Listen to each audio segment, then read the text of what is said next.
Right friends, welcome back to second capsule. This is on One China policy. This is into the news in recent times as Donald Trump accepted a phone call from Taiwanese president. And let us look at this.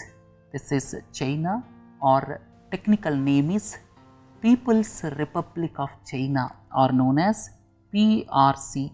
So, PRC or People's Republic of China is known as China, and the other one is Taiwan, and the official name for Taiwan is Republic of China, ROC or Republic of China. So, People's Republic of China means mainland China, what we call today China, and Taiwan, what we call is Republic of China, right. So, these two countries are separated by this small strait which is known as Taiwan Strait.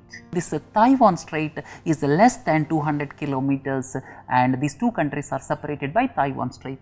And if you look at this, this is Taiwan Strait, as I have already told you. And if you look at the facts and figures of Taiwan, it is island nation, as I have already told you, practically independent since 1949, you can say. Then area is 36,000 square kilometers, population is around 2.5 crores, capital is Taipei, and the nationalist government was established in the year 1949. So, you can say it is practically independent since 1949, right. So, the next important aspect is currency is a new Taiwan dollar and official name is Republic of China. Nominal GDP is $500 billion and one of the world's top producers of computer equipment, right. And if you look at the profile of Taiwan, in fact, in 1683, island came under the administrative control of Qing dynasty of China. Subsequently, this was ceded to Japan as China was defeated in first Sino-Japanese war, and in the year 1945 it came back to Chinese control. This is brief history. And in the year 1949, what happened? In the year 1949, civil war, nationalists lost in the civil war to communists. In the year 1949, nationalists lost in the civil war to the communists. Please look into this slide. Communist forces were led by Mao Zedong and nationalist forces are led by Chiang Kai-shek. These were led by Chiang Kai-shek, and as the nationalist forces lost in the civil war, they fled to Taiwan, and under the leadership of Mao Zedong, this communist government was established in the year 1949. So, in the year 1949, this communist government was established in mainland China, which we call China, otherwise known as People's Republic of China. So, that is the starting of communist government in China led by Mao Zedong. And if you look at Taiwan, Chiang Kai-shek established a nationalist government in Taiwan. Taiwan is now known as Republic of China, and it started functioning from Taipei, declaring it as a temporary capital of Republic of China. And in the year 1971, United Nations recognized Communist China as the sole government, and China took United Nations Security Council seat. Right, this is all about the history.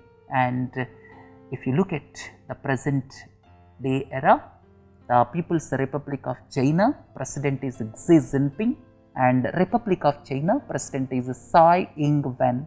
So, these details all of you are familiar with. And here let us come to the question of what is meant by One China policy. As I have already told you, after the Chinese Civil War, the nationalists were defeated and they retreated to Taiwan and made it their seat of government with the name of Republic of China. We have learnt all these things, and communists won the civil war and established their government with the name People's Republic of China as Beijing as the capital. This is history.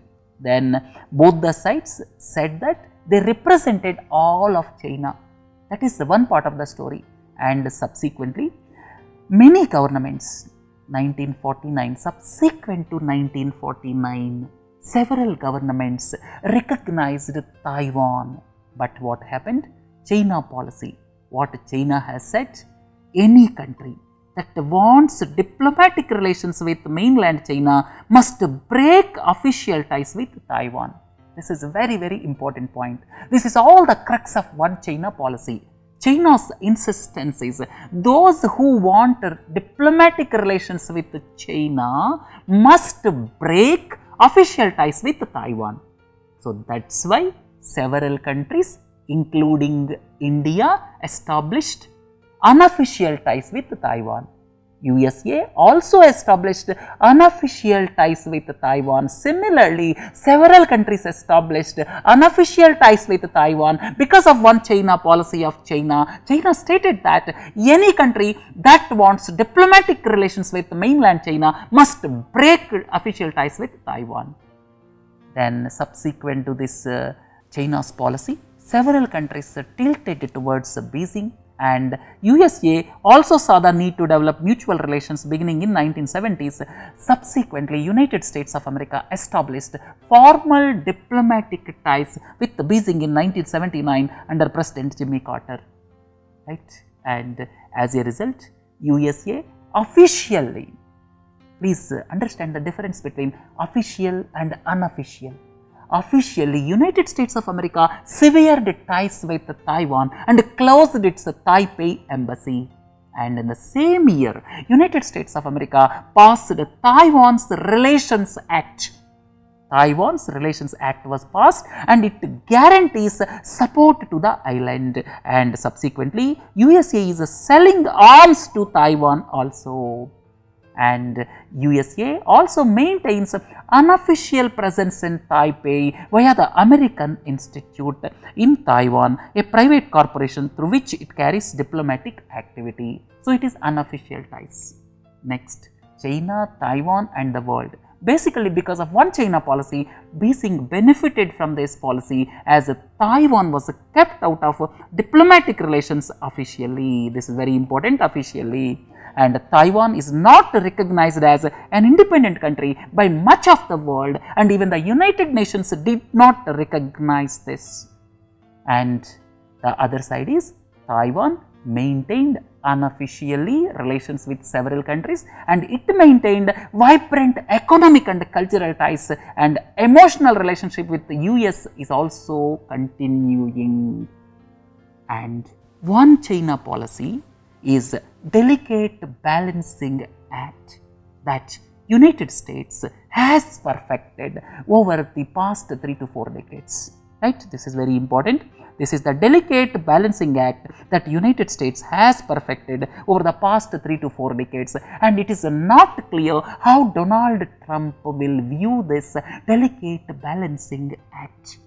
Donald Trump will take over on 20th January. Let us wait and see how he will view this one China policy, right?